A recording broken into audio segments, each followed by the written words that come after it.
Welcome into the best in paranormal podcasting. This is Darkness Radio. I'm your host, Tim Dennis. It's a Wednesday. That means only one thing. It's time now for supernatural news and Parashare.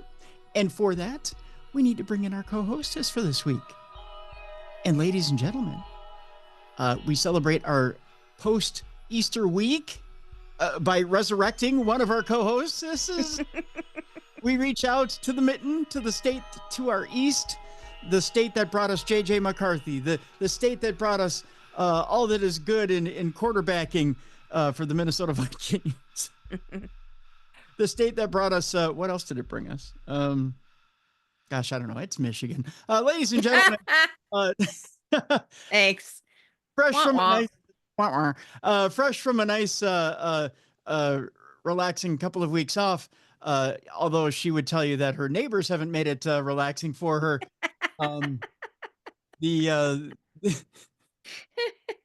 It's been a construction zone. Yeah, construction zone.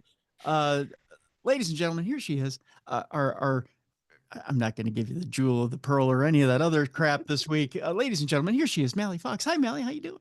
I'm good, thank you. I know it was a horrible intro this week. And how are you? I still have brain fog from my hell week up in St. Cloud, but I'm okay. Mm-hmm. Oh, I'm all right. I'm coping. I'm getting along. Yeah. I'm doing well. I'm still trying to get that deep sleep in. I think I was telling people yesterday with Jessica that I was living on 3 hours of sleep last week per night. Which I don't think a man of my advanced age should be doing. Yeah, we're not spring chickens anymore. We can't pull this stuff off like we used to. No. It used to be I could do that. But yeah, back in my wilder, younger days, but without major chemical stimulants, I don't think I can do that. Can of Pepsi and some No-Dos or whatever those were called. Oh. Did I ever tell you about the time I was working at I was in college, I was working at Wingcraft and oh no, I didn't tell you about that? I don't think so. Oh, okay. So I'm at college, I'm working at Wingcraft and I'm working at the college radio station, I'm working other places, and I'm stretching myself thin, and I'm probably only sleeping about 4 or 5 hours a night, right? And I'm practically falling asleep making Homer hankies, right? This is back 91, making Homer hankies. And a buddy of mine says, I got a solution for you to help keep you awake. And you remember at the gas station, they used to sell, I didn't know that this was at the time legal speed. Remember little white crosses? No, I don't. Well, but I remember like at the countertop, you could buy things that basically are probably illegal now. They are illegal now, yeah. Yeah. They called them white crosses, but they were essentially high dose caffeine or high dose speed. Okay. So he said, I got a little something that'll help you. I was like, okay. So he gives me these speed pills, essentially is what they were, but they were high dose caffeine. I think they were high dose caffeine. I don't know. He gives me a baggie full of them, right? He doesn't tell me take one and see how it works. Oh. Right? So I'm like, I'm a big boy, right? I'd probably take a few of them.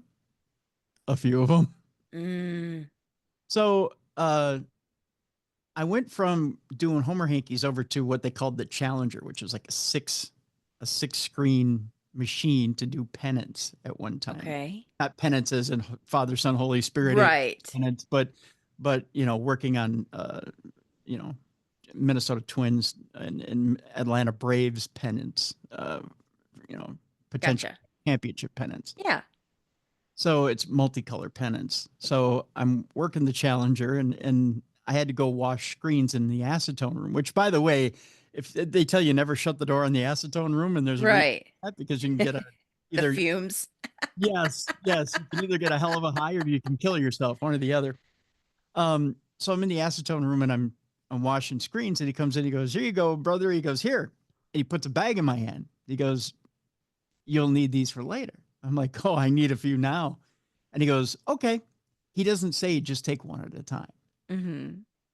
So I take a few of them, as in like 3 or 4. Thinking they're aspirin, popping them like aspirin. Because I didn't know how many to take. Right. And I go, and all of a sudden I'm wide awake. I mean, wide awake. Like I could run circles around the building. And then Mm-hmm. I think I'm feeling my hair growing, Mm-hmm. like out of control. Like my hair is growing. Like if you've ever felt your hair growing out of control, Mallie, I was feeling my This hair. would be funny if you did. This is at the time you didn't have hair. No, I did have hair at the time. I did. I had I had a spiked mullet. Uh-huh. So I'd spiked hair on the top and I had long curly hair in the back. Okay. So I walk up to him, I go, what the F did you give me? I'm not gonna swear, Right, but right. what the F did you give me? He goes, what do you mean? I go, my hair's growing, my hair is growing, my hair is growing. And my heart's racing. I'm starting to sweat. And I'm like, what'd you give me? What'd you give me? What'd you give me? And he started laughing. He goes, how many did you take? And I said, I think like 3, maybe 4. And he goes, you took how many? 3 or 4? And he goes, you're supposed to take 1. And I was like, what's going to happen to me? And he goes, nothing. Just drink some water or something. Right. Or run around the building. I don't know. Hopefully your heart doesn't explode. I go, my heart's going to explode. No. Just, I was hoping my heart wouldn't explode. He goes, eat something, go in the break room, eat something. So I ate half the vending machine in the break room, trying to get my heart to come back down. Oh my gosh. But it felt like my hair was growing. Like I thought my spiked mullet, which was already probably 3 to 4 inches off my head, had gotten to be about 3 feet off my head. Like I kept pushing my head down because I thought my hair was growing. And people thought I was nuts because I kept pushing on my hair. Because I went up to a couple of people and went, is my hair growing? And they were like, what? Is my hair growing? They're like, it's growing every day. You're okay. No, is my hair growing right now? No. White crosses. Oh, Take white crosses at work. So, I don't remember what the gist of the story was. But, oh, yes, to keep awake. Yeah. Yes. So, yeah, chemical substances, never a good thing. Nothing stronger than a good cup of coffee. Keep yourself going. So, as Nancy Reagan said, say no to drugs. That's right. Say no to drugs, at least in the workplace.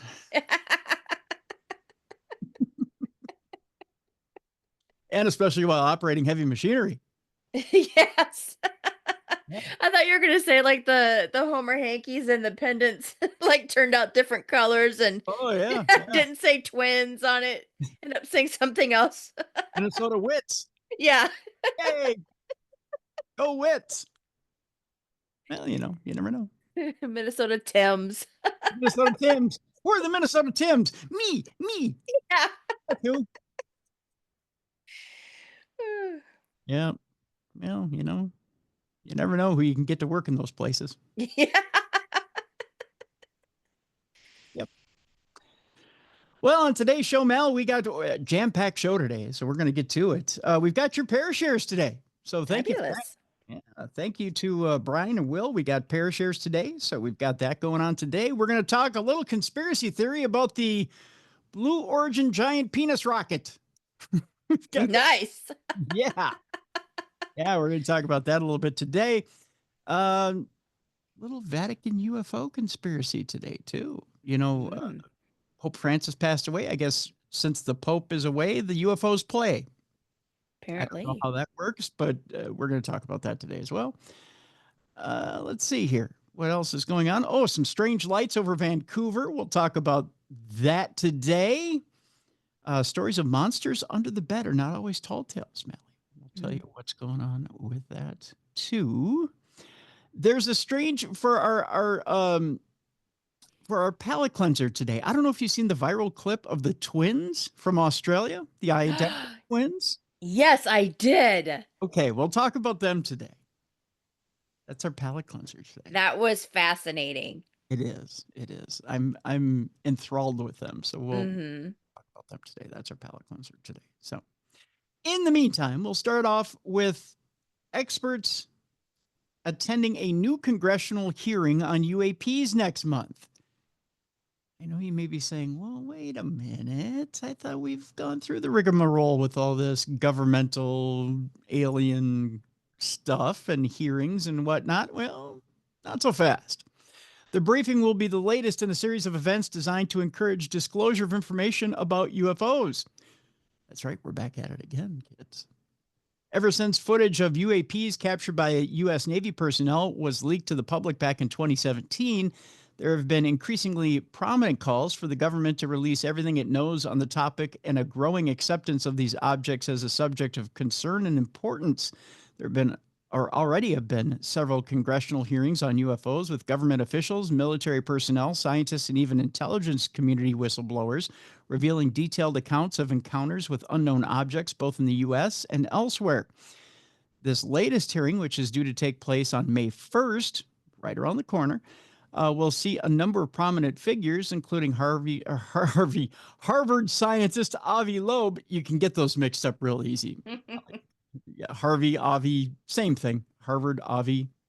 Harvard scientist Avi Loeb and former AATIP head Luis Elizondo meet with the goal of examining the topic of UAPs and its implications. Now, this is interesting because both gentlemen have never been called in before the government before.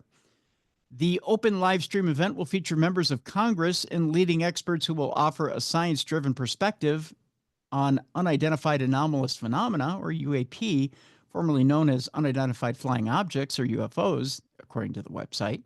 Discussions will examine the implications of UAP for science, national security, and innovation.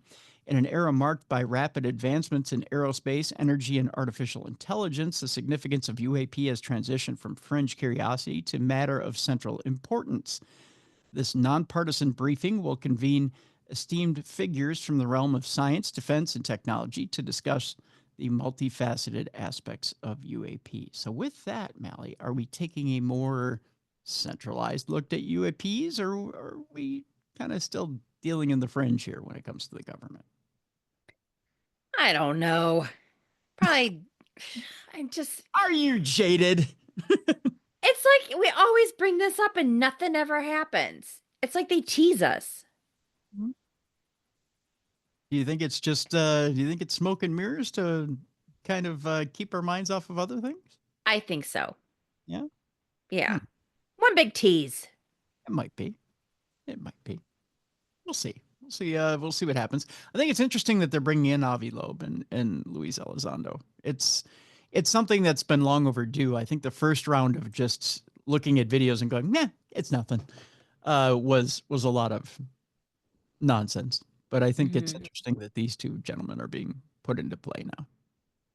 It's an interesting, I think the first was interesting warm up to get to this part, but we'll see how serious they really are. Okay.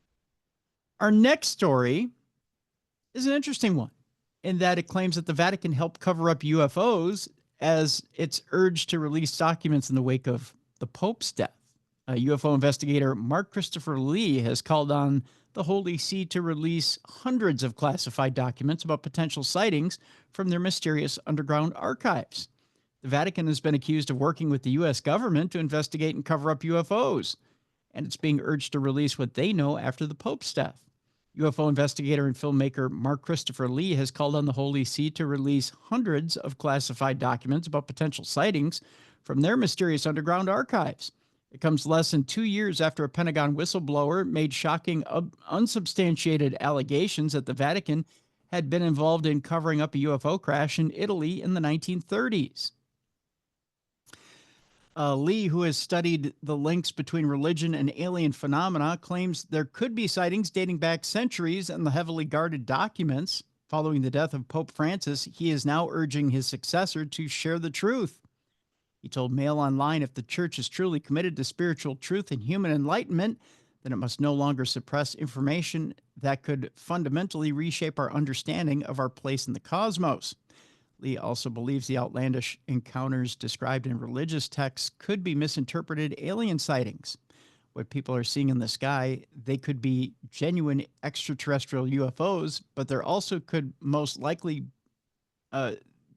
there's also most likely going to be secret military technology years and years ahead of what we think they've got, Lee said. I think people in the UFO community need to be aware of that. It's not just little green men visiting, it's more complicated. I think the public deserves to know. We don't need to be protected from this information, he went on to say.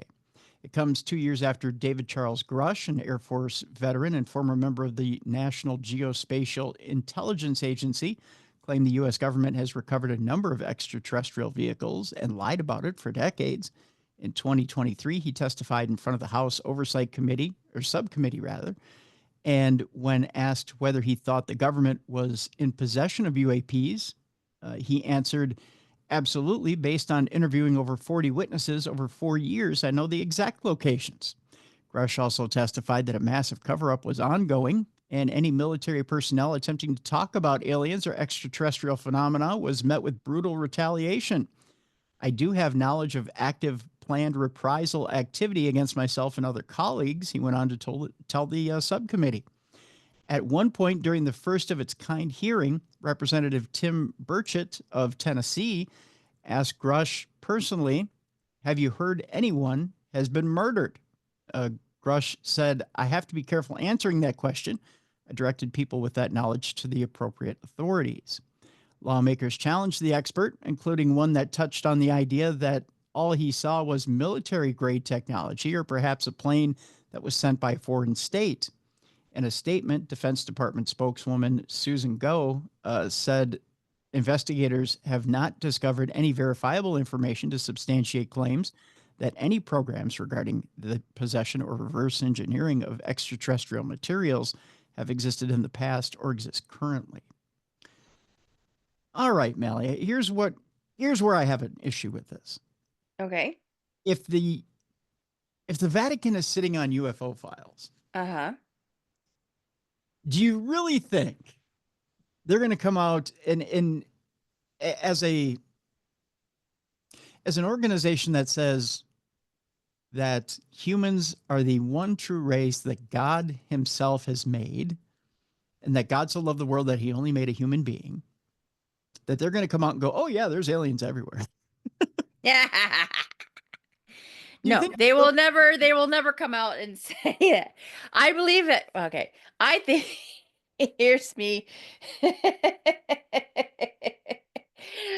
I think the Vatican, I'm such a conspiracy theorist with the Vatican, because everything I watch, I'm like, the Vatican is evil. They own all this property. They have all this wealth, blah, blah, blah, blah. So even if they sit on this stuff about aliens, they will never come forward with it. Ever. Now, Pope Francis did say a few years before he died that if there were aliens and they did make themselves known, that of course they'd be blessed by the church and they'd be welcomed to the planet. But I think it was kind of said tongue in cheek. In other words, he didn't expect them to show up on the Vatican's doorstep anytime soon. But with that in mind, and Pope Francis was one of a gentle soul that you know, had they shown up at the Vatican, he probably would have blessed them and offered them communion, right? But he said that knowing that nothing was going to show up on his doorstep. I think it was safe to say. Although we've never seen a mothership show up on the Vatican steps. With that being said, or maybe we have, or maybe they have, and we just don't know about it. With that being said, I know you tend to think, you know, everything that's evil exists in the Vatican. I take a slightly different take on it. I guess being raised Catholic, I'll throw this out. Although I do believe there's an undercurrent that exists in the Vatican that doesn't have pure intentions. I do believe that there is still a current within the Vatican that does have good intention. And that these two fight, much like in government. You have an undercurrent that has nefarious intentions. You have a current that believes still in good and is trying to serve the public. And you have the constant fight to see who wins, right? You have that butting of heads to see who wins out. You know, you always have corruption, but then you always have you have the white hats and the black hats, right? Depending on what side of the fence you fall on, most people would agree that Pope Francis was one of the white hats. There are some people that don't fully buy into some of the things that Pope Francis said, but for the most part, he was one of the white hats. He was one of the people that tried to move the church forward and tried to get them back to the original mission of the church. Where they go from here is interesting. Now, one of the things we didn't talk about last week when Pope Francis passed away was the successors that are lined up. And interestingly enough, when I was filling in for the producer up at St. Cloud, we had talked about the successors that are lined up for Pope Francis. And interestingly enough, when you talk about progressive and conservative successors for Francis, and right now they're in conclave, they're getting ready to start conclave for to vote on who's going to succeed the Pope.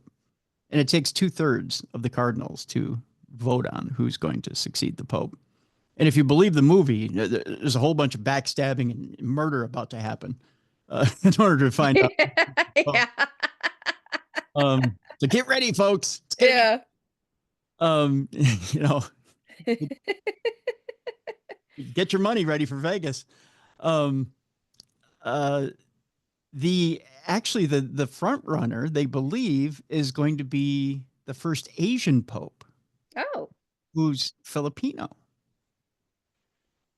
I believe his name is Cardinal Tagale, and he's the front runner so far.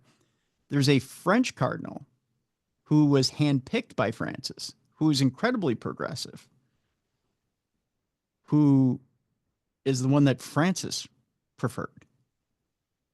Those are the two front runners. There's I don't want to say literal dark horse, but there's a dark horse out of Africa who's the most conservative cardinal that conservatives like. And I'm trying to remember what his name is. There's another one who's Dutch, who's also conservative. That it seems like American conservative Catholics would prefer. But again, America is not the world. Right. And it's interesting to see how we measure up here in America versus the world and what the world wants. And it looks like the Catholic Church is moving in a progressive way as opposed to the way America moves. You know, it's just interesting the way the church is moving, and the way the church moves now will be incredibly fascinating. I think this next pope may be younger than the last few. This next pope may be only get this, Mallie. This next pope may only be in his 60s. Oh, yeah. So we've got a little bit more mileage on them. Right. We may only get we may get a whole 20 years out of it. Yeah. But this next pope may be a little more open to revealing a few secrets. If it's a more progressive pope. But if you get a more conservative pope, they may be shutting things down a little bit. You may get a more conservative Vatican, and they may shut things down a little bit. You wouldn't get answers to UFOs. You wouldn't, right. They all of a sudden it would be more dogma. It would be, no, you know what? There is no such thing as Yeah. aliens, and let's get rid of that. But if you got someone like Cardinal Tagale, who came in and is more progressive, he might say something like, you know what? Let's look into it. Right. You never know. It might be kind of interesting. Speaking of kind of interesting, shall we talk Blue Origin for a minute? Let's go for it. All right. The weird penis-shaped rocket. Yes. All that other. Jess and I had a little bit of fun with this last week. It turns out that since we talked about it last week, Katy Perry has come out and kind of hinted that maybe she regretted a little bit. Might have regretted a little bit some of the stuff that went on with Blue Origin. There's some weird conspiracy theories out there when it comes to Blue Origin. I don't know. Have you followed any of this, Mal? A little. There's the picture of the dummy. Yep, I've seen that. Seen that? Okay. All right. I'm not one to try and watch. I was going to watch my language. I'm not going to watch my language here. I'm not one to shit all over anyone who's looking to progress anything, right? Mm-hmm. But the minute they announced this, you know what I thought of? This is just me being a smartass. Dr. Evil and the Fembots. That was the first thing I thought. It was Bezos with the bald head and the penis-shaped rocket, and you're going to shoot women into space, and it no one's wearing a helmet or right. It just, to me, it felt very movie-ish and very fake. Yes. Right? Yes. And the minute that Gayle King started screaming about advancing feminism and it was advancing causes, it didn't feel like it was advancing causes to me. Right. You know what advances a cause to me? If this was NASA and these were female scientists and they were doing actual work up in space. Right. This is advancing causes. Right? Okay. So doing some actual work in space. Yeah. That's advancing causes. Mm-hmm.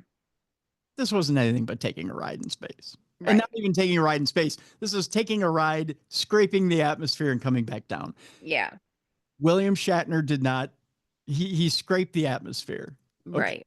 Let's not give Shatner any. I'm going to do the same thing for men that I'm going to do for women. Shatner didn't do anything more than these people did. Okay. Right. Right. So let's call it what it is across the board.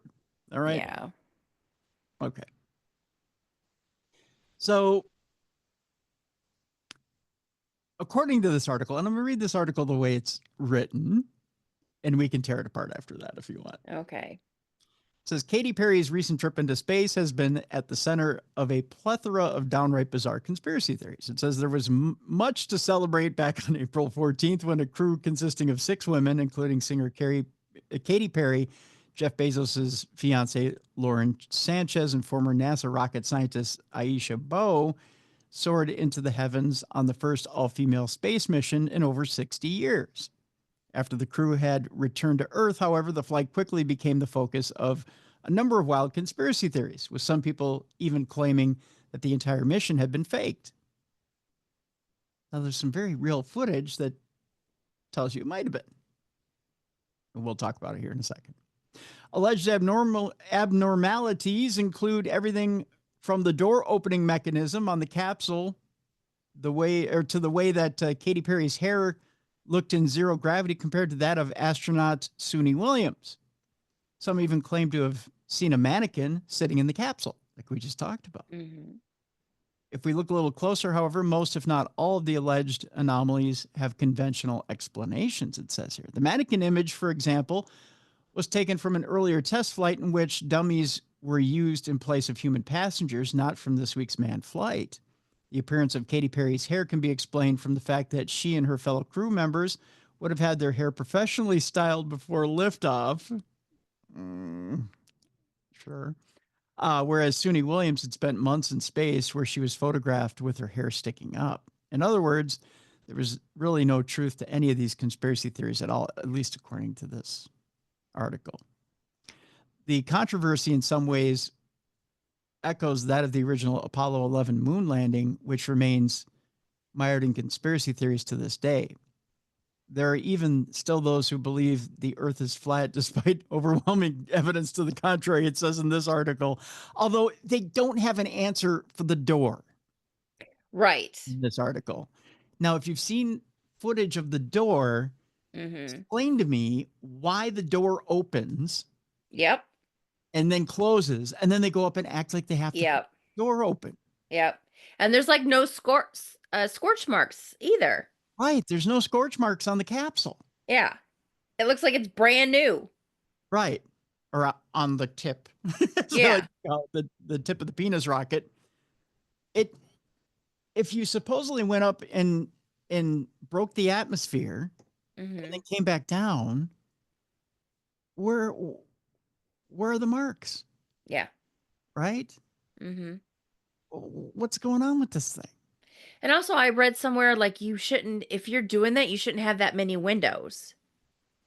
Like something with like it was unsafe or something, like you shouldn't have that many windows to be going into the atmosphere. Like it's right. It's not safe. Too many leaks. Yeah. Potential of too many leaks. Yeah. Right. It seems to me like the thing isn't safe.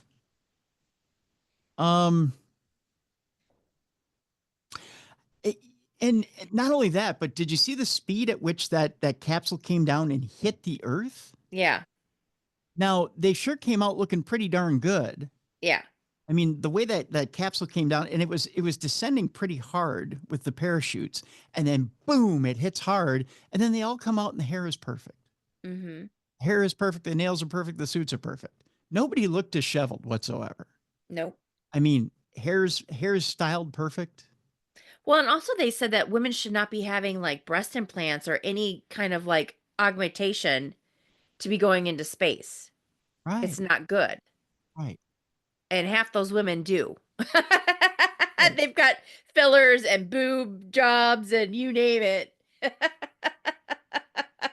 It just makes me wonder. It makes me, and you're pointing this out brilliantly, Mallie. It makes me wonder why we're so insistent that there's no conspiracy behind this. And there's weird edits too. I mean, there's the raw footage, which somebody managed to get a hold of. And then there was the edit that we were shown. Why? Why did there have to be an edit? Yeah.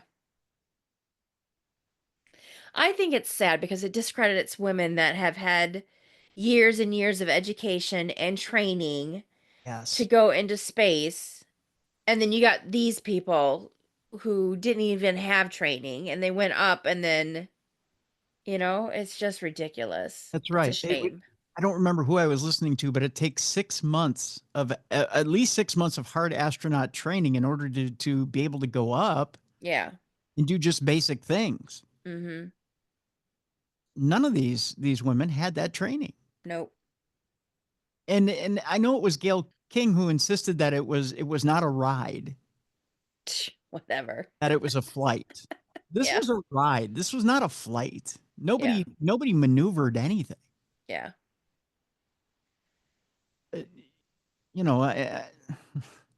I mean, there was a pilot that piloted this flight. None of those women piloted this flight. Right. There are actual women astronauts that know how to pilot this flight. Right. Right. I would have much rather have seen a woman astronaut, a flight of an actual flight of women astronauts going up, like, even if it's to the International Space Station, go up and do actual science, actual experiments, and let's make history the right way. Right. Right. Let's just, this was just an exercise for Jeff Bezos to beat his chest. Yeah, because I was going to ask, what was the reasoning behind this? I mean, it was a publicity stunt. That's all. But it went the wrong way. Yeah. Because all you see are memes about it. Right. I mean, nothing's positive about it. Everyone's making fun of it and saying that, it was either faked or, you keep seeing memes like, oh, they stepped in a puddle, so now they're a scuba diver, or you know what I mean? Like all of these things where they're, you know. And the horrible Peace and Love Katy Perry Oh stuff God. that came out was just, I feel closer to the earth. And Right. Well, they were even discrediting like the flower. Like they're saying if you brought a flower into space, like it would you'd balance out the carbon that was burned up from right. the rocket into space. I don't know how a flower balances that out, but yeah. Yeah, just like all of this stuff. It's anyway, it backfired big time. Yeah, it was one horrible PR stunt. Mm-hmm. It was horrible. Oof. And the more they fight it, it gets worse and worse. Yes, it's one big finger trap is what it is. Yeah. Yeah. But it'll probably be the last time we mention it on the show, but but the conspiracies about it are almost what's fun about it. Mm-hmm. You know, the more they struggled, the more they drowned. Mm-hmm. That's what's so fun about it. You know, had it just been an innocent flight, I'm sorry, an innocent ride, mm-hmm. You know, and they said, you know what, we went up, we had a great experience and came back down, nobody would be talking about it. Yeah. Yeah. But they tried to make it something more than what it was. Yeah. Is what it is. Idiots. I knew it was not going to turn out right when they were ringing that bell to before they boarded, and Gail King looked all like scared, and then the fiance was like, ding ding ding ding ding ding ding, like all excited. Look at me, I'm going to ring twice as long as everybody else. Now, was it scared or was it paranoia that she was hiding something? I don't know, but it was just like, she doesn't look right. Right. Okay. Now, somebody made the observation that it looked like she was hiding something before she got onto the flight. Maybe. I wonder myself. Now, somebody said, oh, she looked scared or she looked nervous. I didn't think it was nervous. I almost thought she looked like she was either looked like she was hiding something, or it looked like she looked like she wasn't quite on board with something. Oh, maybe. Before she got on there. Like she wasn't comfortable with something. Maybe that's what it was. Yeah. Should that look like she wasn't on board with something? I don't know. Someday someone's going to write a book about it, Mallie. Or make a documentary, and I'm there for it.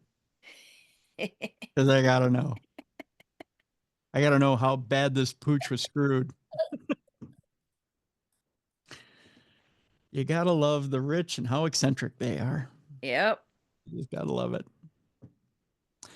Let's switch gears here. Let's talk about Jerry Freeman, the man who snuck into Area 51 and lived to tell the tale. Okay. Yeah, that sounds fun. Another eccentric person. Back in 1996, Freeman had ventured within the perimeter of the top secret base at Groom Lake, Nevada. When you've been in Nevada, have you driven past the fences? No, I have not. No? Okay. Mm-mm. I've driven past it. I've never driven up to the fence. I've just driven past the fences and seen the signs, you know, as you're on your way to, like, say, Goldfield or wherever. Okay. Investigate. I've seen the fences, thought about it, saw a UFO cloud that followed our car. Mm-hmm. Never thought about getting out and going, hey, I think I'll cross it. See what happens. Because you see the big signs that say, you know, do so and you're in a world of hurt, right?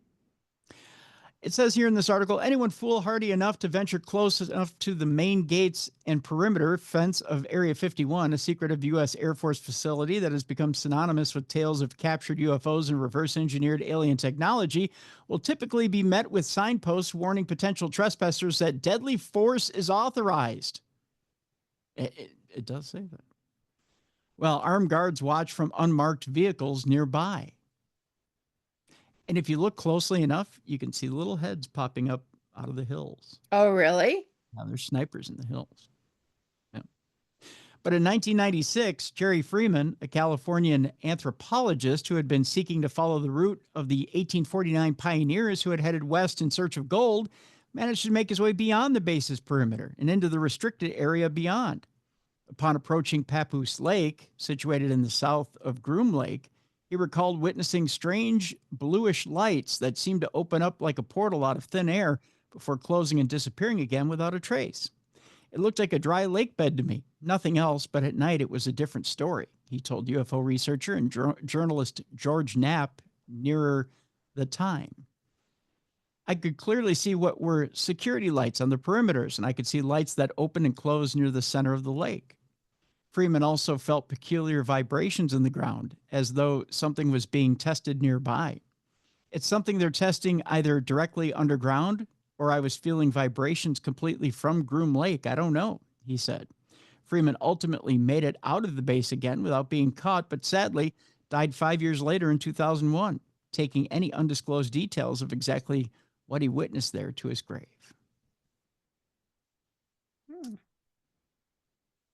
You know, it makes me think, too, about just a couple of years ago when everybody tried to storm Area 51 or thought about storming Area 51. Right.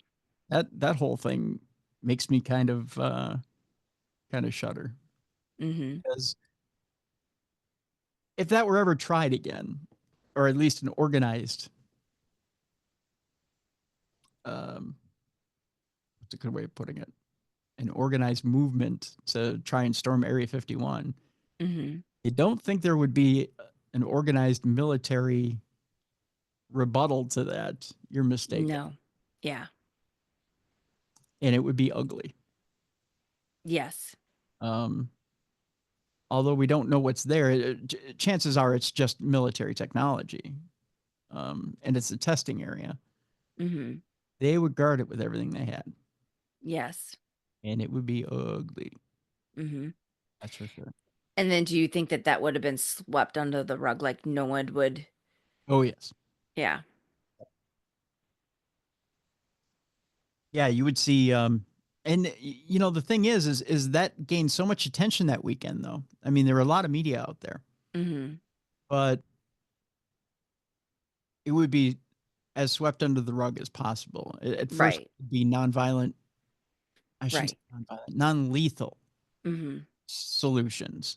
But the minute you would get inside the perimeter or even a couple 100 feet within the perimeter, it would get lethal. Mm-hmm. And they tell you we're authorized to use lethal force. Right. So, well, it's national security. That's right. So they would start to use it. And you know what's coming. Mm-hmm. So yeah. I don't know why people want to test it. Well, you always have those idiots. No, I don't know. It's not that important to want to know. But yeah, people want to know. Yep. Our next story has to do with NASA's Mars rover, which found an out-of-place skull rock in Jezero crater. I have to ask you here, Mallie. I'm going to hold this up for you. Do you see a skull in this picture? Nope. I don't either. I do not. You know, pareidolia. Pareidolia will destroy you.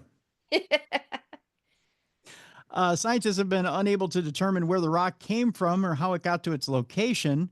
If you trundle around on the surface of Mars long enough, and you're likely to come across all manner of oddities, although I don't know what they did here, as further evidence recently by the discovery of a strange gray angular-shaped rock by the NASA's Perseverance rover during its explorations of Jezero crater's rim. I still don't see a skull-shaped rock. No. It looks like the manifold off of a 1985 Ranger. It doesn't look like a skull to me. The rock, which is clearly dissimilar to the surrounding terrain, I'll give it that, seems to have ended up quite far from whatever it originated, and it remains unclear where it came from or how it got there. The object has been designated Skull Hill by NASA's Mars exploration team. One possibility is that it, along with a few other similar pieces found in the area and by the Curiosity rover in an entirely different region of Mars, could be the remnants of a meteorite impact. That said, a chemical analysis of other examples seems to suggest that it is not the case. Alternatively, Skull Hill could be an indigenous rock eroded from a nearby outcrop or ejected from an impact crater, according to NASA. On Earth and Mars, iron and magnesium are some of the main contributors to indigenous. Am I saying that right? I feel like I'm not saying that right. Ignorant rock? I'm an ignorant rock. This is an indigenous. It's IGNEOUS. Indigenous. Oh, who knows? Yeah. It's one of those days, Mel. Which form the cooling of magma or lava. These rocks can include dark-colored minerals such as olivine, pyroxene, amphibole, and biotite. You keep biotite around the house by chance? I don't even know what the heck that is. I don't either. Understanding the composition of these darker toned floats will help the team to interpret the origin of this unique rock. So there you go. All right. One more story, and then we're out to break. A mystery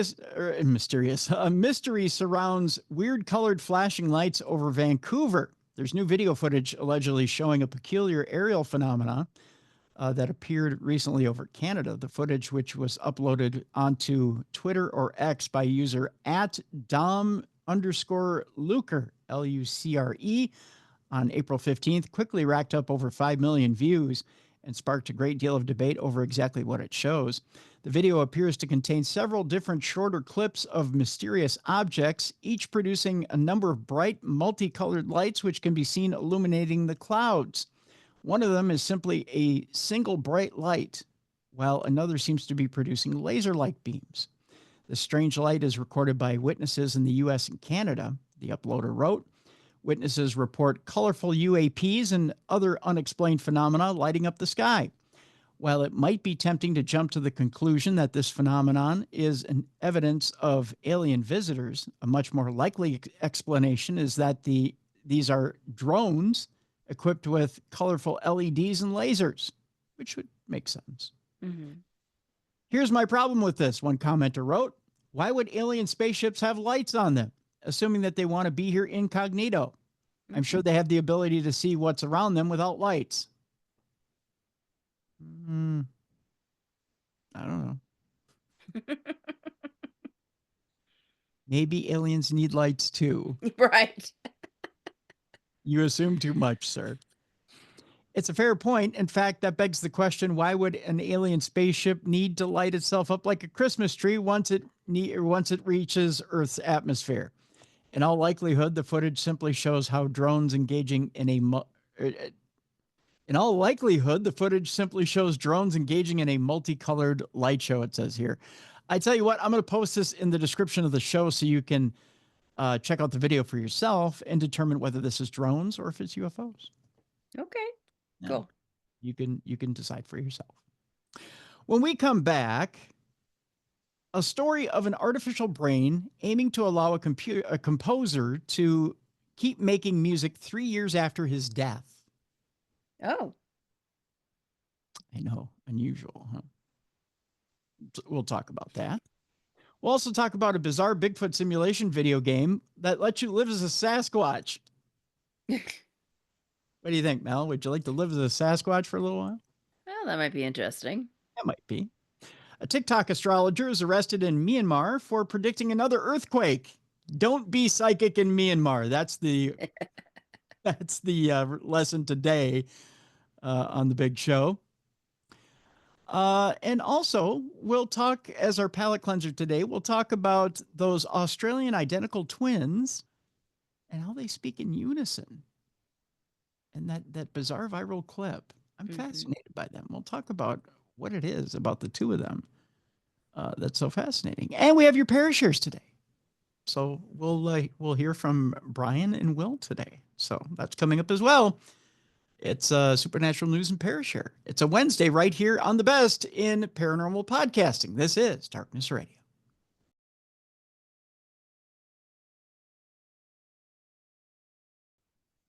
Welcome back to the best in paranormal podcasting. This is Darkness Radio on a Wednesday, supernatural news and Parashare. Tim Dennis and Mallie Fox with you on a Supernatural News Wednesday. Mal, I tell you what, it has been an unusual spring. I'll give it that. I'm a little. Oh my goodness, yes. I'll tell you this much: it's such an unusual spring. My chippers have disappeared for 2 weeks now. Ooh. I don't know where they are. Mm-hmm. I mean, I'm not joking. I don't know where they are. Did they crawl back into bed? I don't know. Because it's like warm one day and then it gets freaking cold the next day. It's been chilly here. It's 51 today. Mm-hmm. And here's the deal. So like it's been cold, it's been rainy, it's been windy. Yep. I want to say it was 2 weeks ago this past weekend. It was a really warm Saturday. Mm-hmm. You're going to laugh when I tell you this. I had a horny female chipper sitting on a chair in my garage, cheaping away for an entire Saturday. Yeah. Looking for a mate and then gone. Nothing. Mm. So they could be away making babies. Right. That could be the deal. It's that time of year. Or we've had 2 eagles and a hawk flying around. Oh, no. Yeah. The neighborhood. They could be food. Which I hope not. I pray to God that's not right. Right. I mean, that's a worst case scenario. But I haven't seen Indy in 2 weeks. That's my little buddy. Right. And I don't know where he is. He isn't. I mean, there's. I mean, like, I put like the food is slowly disappearing, but not very fast. Like I put blueberries and stuff out there. I love blueberries, but even those are disappearing little bit by little bit. I don't know. I know the bunnies are out. See the bunnies. And the birds are out. I have a cardinal that keeps showing up. Did I tell you about that? Well, that's good luck. Yeah. Well, it's either good luck or it's a loved one coming back to visit. Yeah. I have a little cardinal. Actually, it's not a little cardinal. It's a huge cardinal. He's big. But keeps showing up and saying hi. But well, hopefully maybe just because the weather's been so wonky this year, maybe they just keep going back to hide. I hope so. So hopefully, I don't know. Hopefully we'll get some good weather and some good vibes. That would make me happy. That's for sure. Oh God, I did that. See what I did there? Yeah, I knew it was coming. You knew it was coming, right? Because you teased me with something interesting and cute, and then all of a sudden, there it is. Yep. Well, I suppose we should just rip off the Band-Aid and get going on. Yep. Let's get it over with. How do you feel about artificial brains? Sometimes I need one. Me too. It might be easier, right? Well, here's a story about an artificial brain that aims to allow a composer to keep making music 3 years after he's dead. Before dying in 2021, Alvin Lusher donated blood for revivification? Yikes. That sounds painful. An installation that generates sound in response to neural signals. There's Mr. Lusher right here. Okay. Looks serious. He does look serious, doesn't he? He doesn't look like a guy who likes a lot of fun in his life. No. He looks mean. He does look a little mean, doesn't he?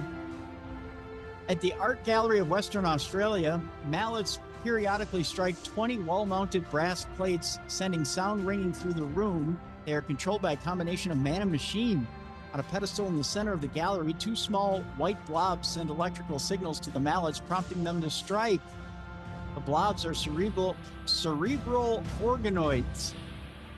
My new band.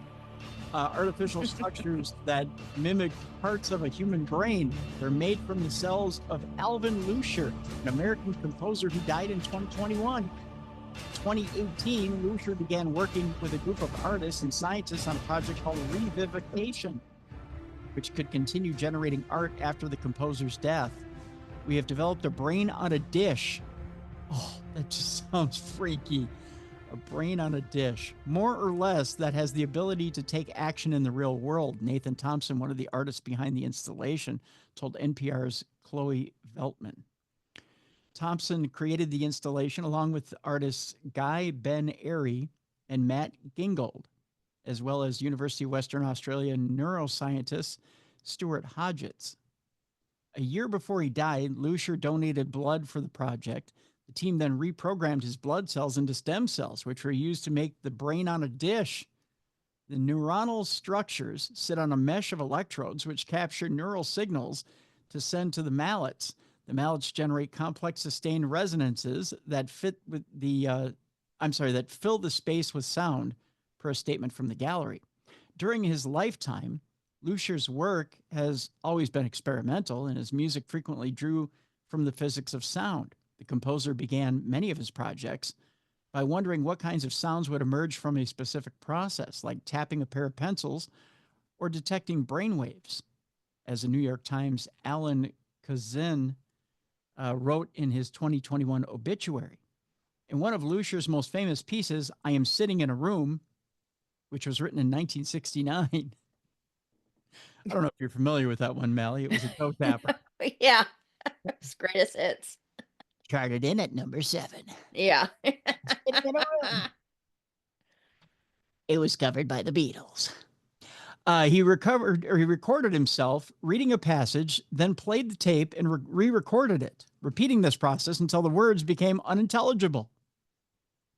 Rather than simply preserving Alvin Lusher's music or creating a tribute to his work, revivification aims to fundamentally reimagine artistic immortality by creating a living extension of Lusher's creative essence, Ben Airy, Thompson, and Gingold told Forbes' Leslie Katz. This fundamental reimagining prompts questions about the nature of art and consciousness, and whether consciousness is required to produce art. Creativity really has to have a conscious element to it. Indira Viscontis, who is a cognitive neuroscientist at the University of San Francisco, explains to NPR, I don't think this particular piece of art is conscious. Those cells have no intention. The artists encourage this debate. Speaking with The Guardian's Rosamund Brennan, Thompson describes the blobs as there's something that's alive, just not in the same way as you. Are you freaked out by this? Yeah. It's weird. Yeah, I am slightly. The team hopes to learn whether the cells are capable of changing in response to their surroundings. Noise from the gallery, such as guests speaking, is converted into electrical signals that are fed back into the blobs. We are very interested to know whether the organoid is going to change or learn over time, Ben Airy told The Guardian. We're also interested in these big questions, Thompson explains to the publication, but this work is not giving the answers. Instead, we want to invite conversations. Can creativity exist outside the human body? And is it even ethical to do so?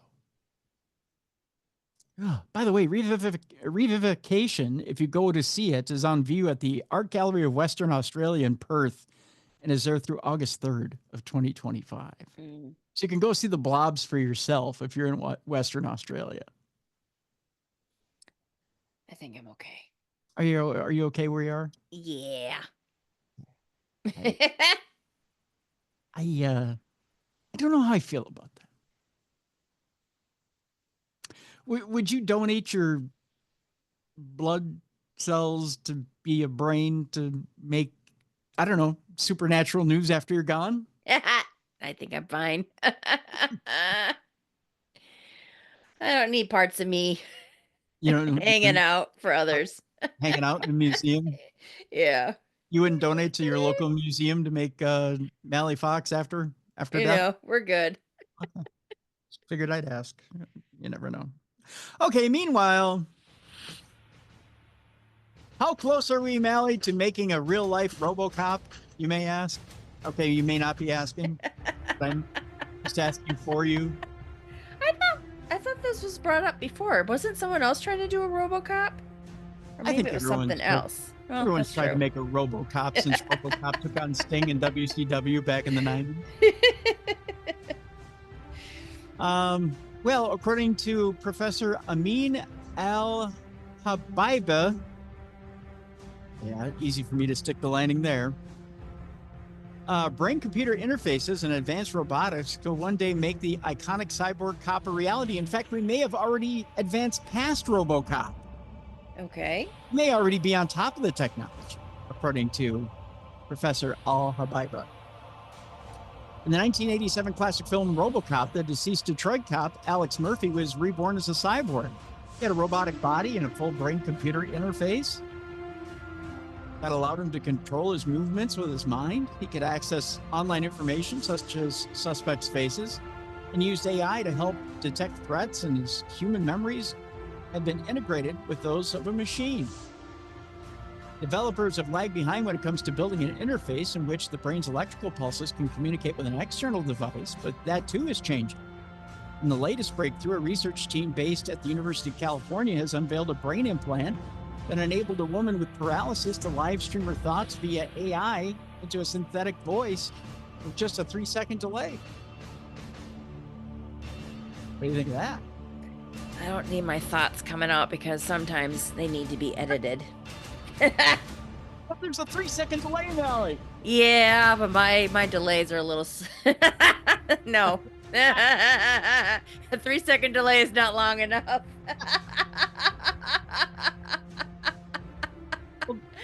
You don't want to know what I think half the time. 7-second delay. We have one in radio. Oh, Lordy. The concept of an interface between neurons and machines goes back much further than RoboCop. As a matter of fact, in the 18th century, an Italian physician named Luigi Galvani discovered that when electricity is passed through central nerves in a frog's leg, it would twitch.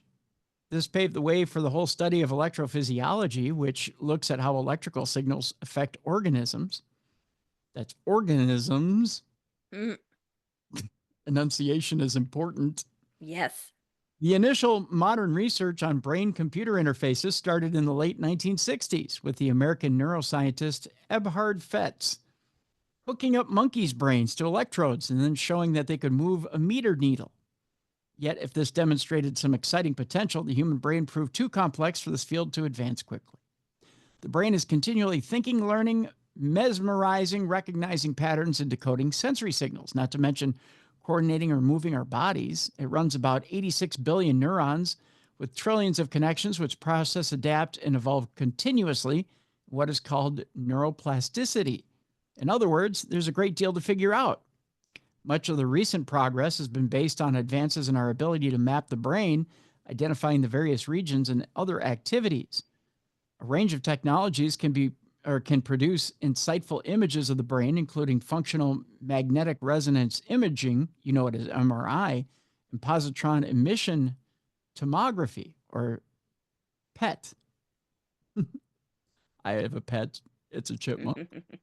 While others monitor certain kinds of activity, including electroencephalography, or EEG, and the more invasive cortography, not cartography, or cartography, or ECOG. These techniques have helped researchers to build some incredible devices, including wheelchairs and prosthetics that can be controlled by the mind, which would come in mighty handy for those who are disabled.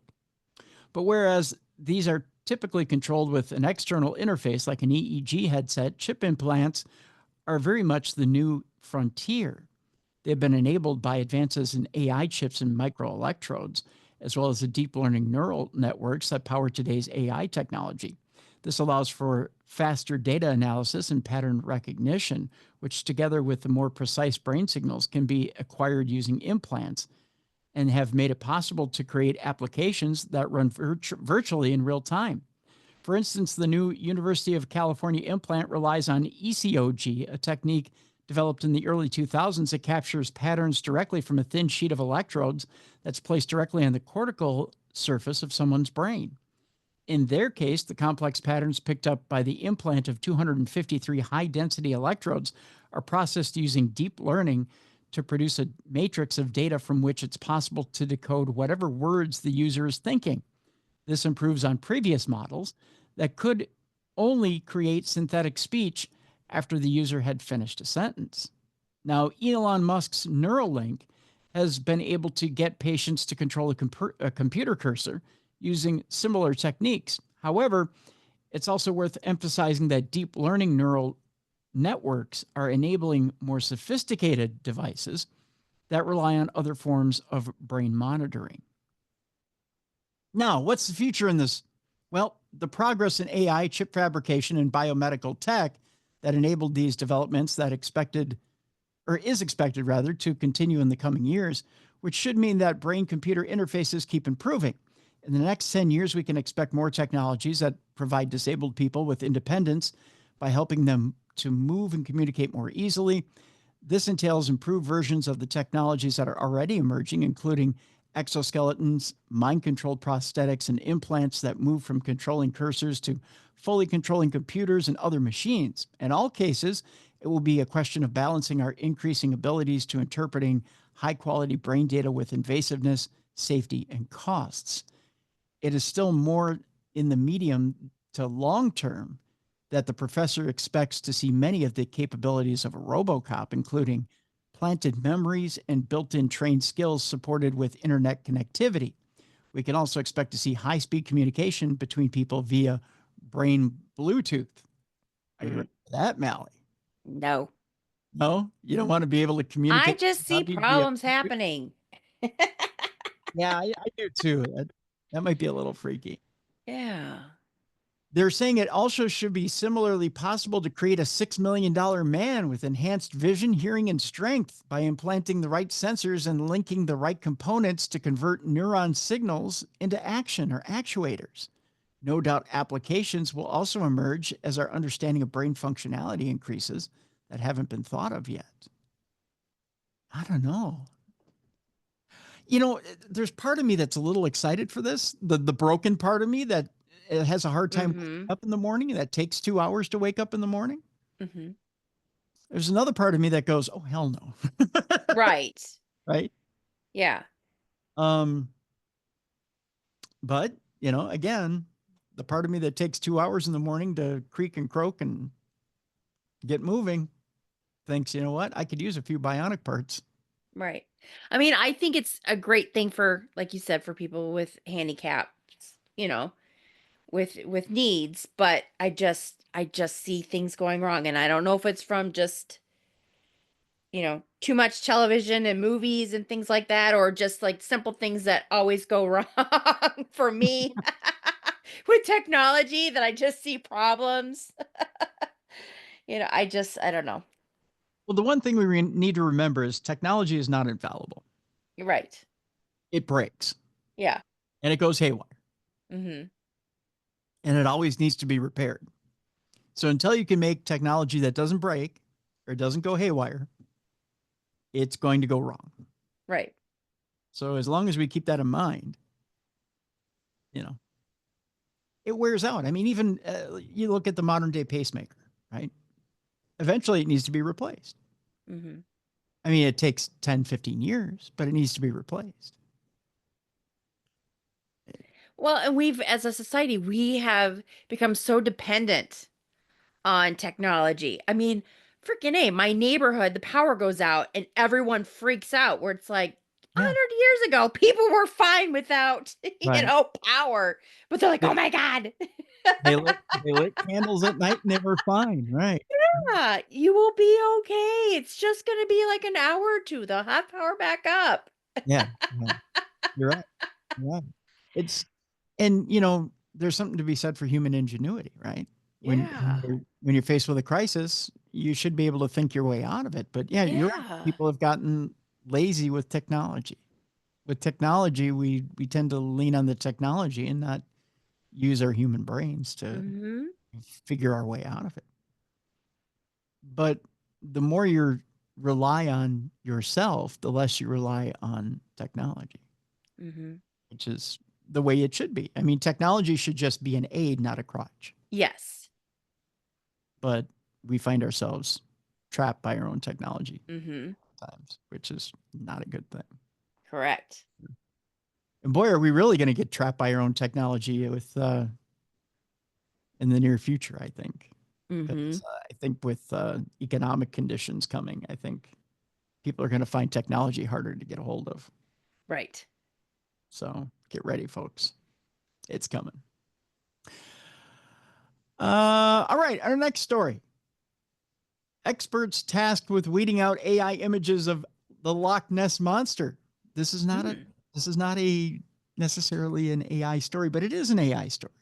Okay. Interestingly enough, a spate of AI-generated photograph submissions has prompted Loch Ness tourism bosses to seek some assistance, determining whether or not an alleged photograph. Oh, you know what? What? We'll do this, and we'll get to Parashare here in a second. We're kind of sliding off AI, getting into paranormal, supernatural. But determining whether or not an alleged photograph of the Loch Ness Monster is real or fake can be a challenging task at the best of times. But thanks to the recent advent of artificial intelligence, it has become possible for anyone to generate fake pictures of the elusive creature in mere seconds. Now, in a renewed effort to weed out such images, tourism bosses at the Loch Ness Center in, oh my gosh, that is a name. I'm going to blow this one, Mallie. Is it Drumna Drochik?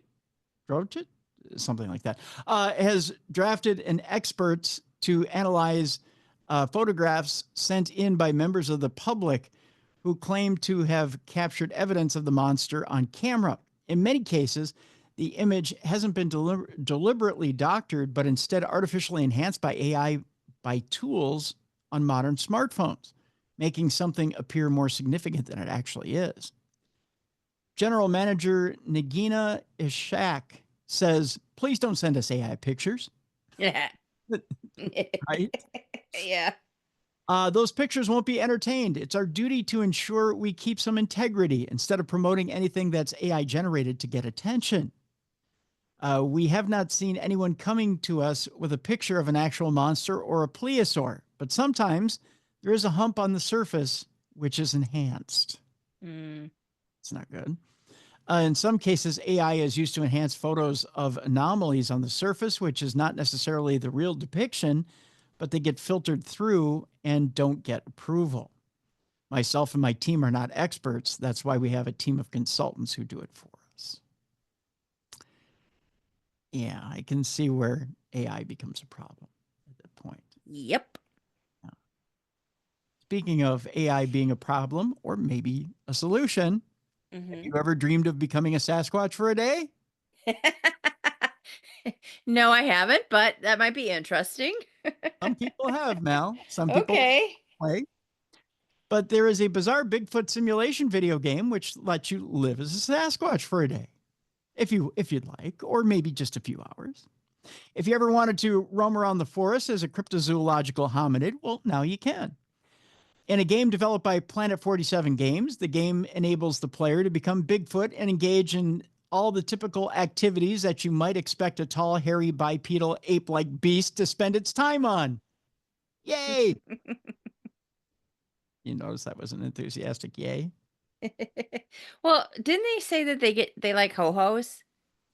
Oh yeah, they like ribs, they like cheese, they like if I get to eat that all day, I'll be one for 24 hours. Especially if you're nailing ribs to a tree for me. I'll run around as Sasquatch all day long. Actually, if you nail a nice brisket to a tree, I will take that first. Maybe a nice corn on the cob with it. Baked potato. Oh, cornbread. I'd like some corn. You cut some out for me. Yeah. Actually, if you just go get the whole menu from Famous Dave's and put it out there for me. There we go. Yeah, I'd like that. Or the whole menu from Jelly Bean and Julia's. I'll take that as well. You go get the smoked prime rib dinner from Jelly Bean and Julia's, and that's good advertising. Isn't it though? I just figured I'd put that out and see if Corey will invite me over for dinner. There you go. Yeah. Where was I? Oh yes, the Sasquatch game. It says catch and eat fish, insects, and other creatures. The game synopsis states: forage the forest for mushrooms, berries, and more. Build shelters to store your items in. To get through harsh winters, earn extra points by breaking branches and scaring the wildlife. That's not fun. Just sounds like my normal everyday afternoon here at the house. The game has its share of obstacles too, from Bigfoot hunters who try to take pictures of you to adverse weather conditions. This does not sound like a fun game. Yeah. The game called Bigfoot Life is the latest example of the highly popular simulator game genre, which seeks to simulate things that you wouldn't normally expect to see simulated. One of the weirdest examples of simulator games is called I Am Jesus Christ, and it is in development, but aims to enable the player to role play as Jesus, complete with performing miracles and walking on water. I'm good. That's not one you're going to pick up for the kids? Nah. No? Maybe get them interested in church? Here, kids, let's practice. Water to wine, water to wine, water to wine. Let's make wine for mama. There's also the highly popular Goat Simulator series, where you become LeBron James. I don't know. What's next? A Loch Ness Monster simulator? That'd be fun. You can also find all the above mentioned games on the Stream. It says the Steam platform for PC. I think it might be Steam or Stream, one or the other. You can also check out a trailer for Bigfoot Life.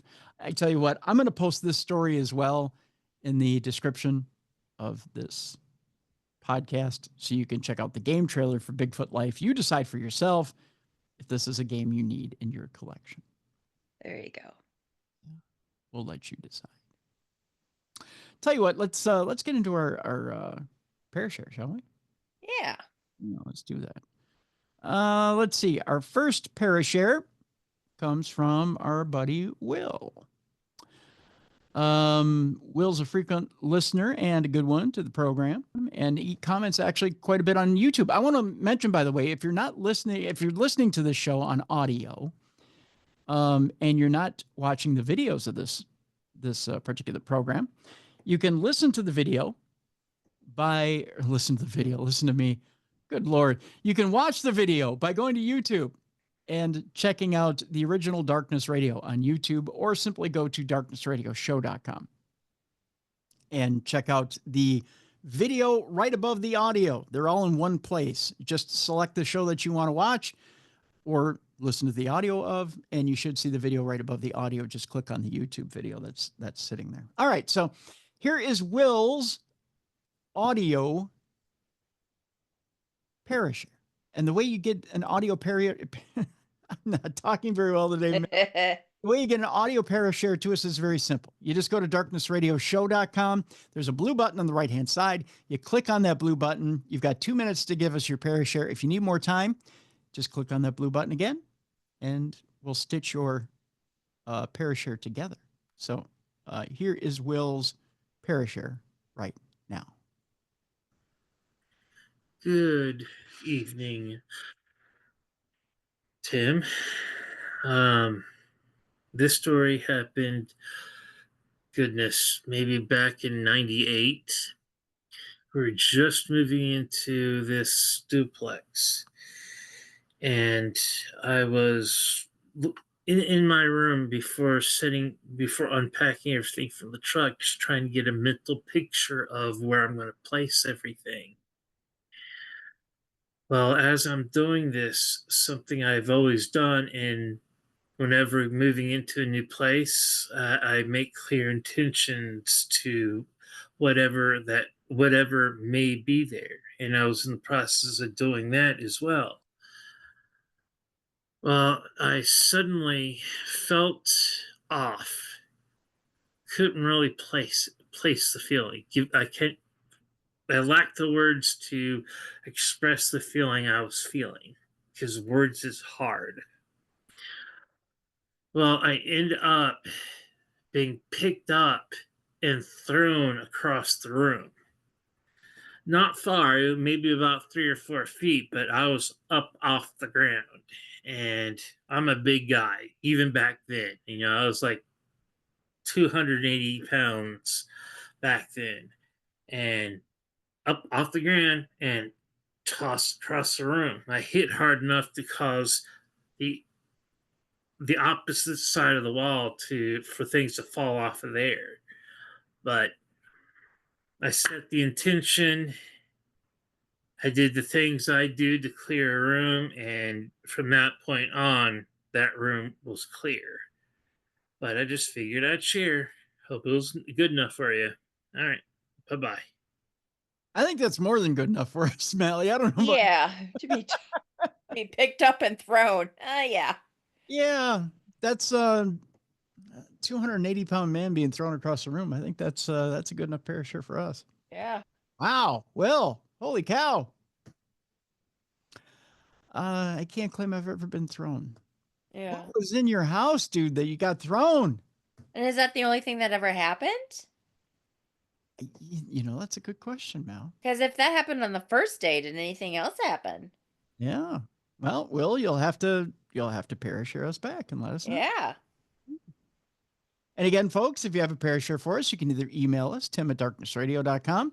You can send us a voice note, just like Will did. Go to darknessradioshow.com, click on that blue button. You've got 2 minutes to do so. Again, if you need more time, just click the blue button again, submit more, and we'll stitch it together. We'll play it here on the show. Or if you have a studio, just like the ones that Mallie and I have here, submit a theater of the mind. Put a little music, a little sound effects behind it, submit it to me. I'll review it, and then we'll play it here on the show. All right, our second one comes to us from Brian. Brian actually submitted, I believe it is a YouTube video from his friend. And I'm just pulling up. Let me see here. I need to stop. I think, is it playing for you right now? No. Okay. I need to explain her story here. I need to grab, let's see here. Her story is as such. Brian says,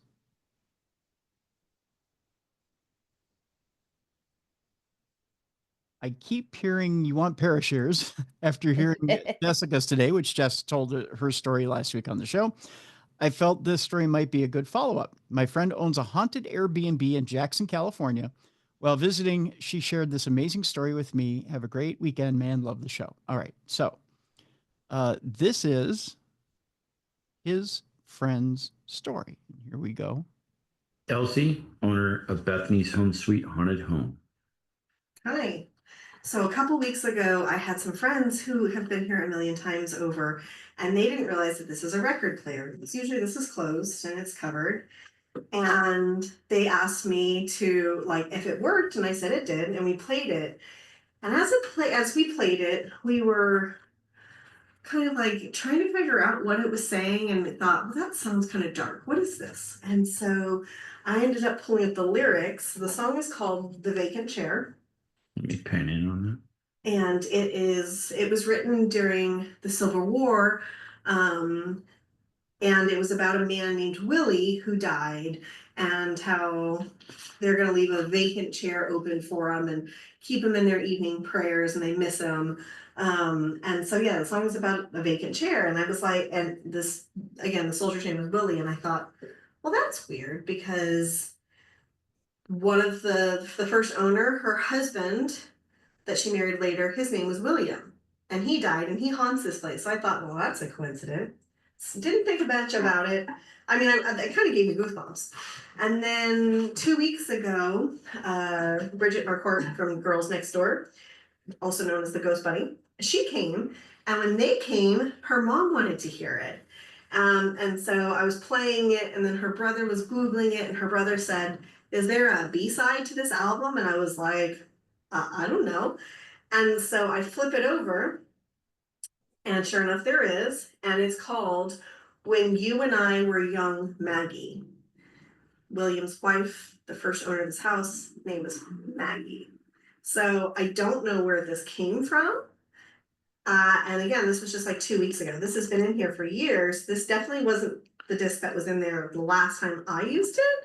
So the fact that Willie and Maggie were in here felt, I don't know, a little something. It's just a little too coincidental, I guess. So yeah, I don't know what to think about any of that. Interesting. Mm-hmm. Yeah.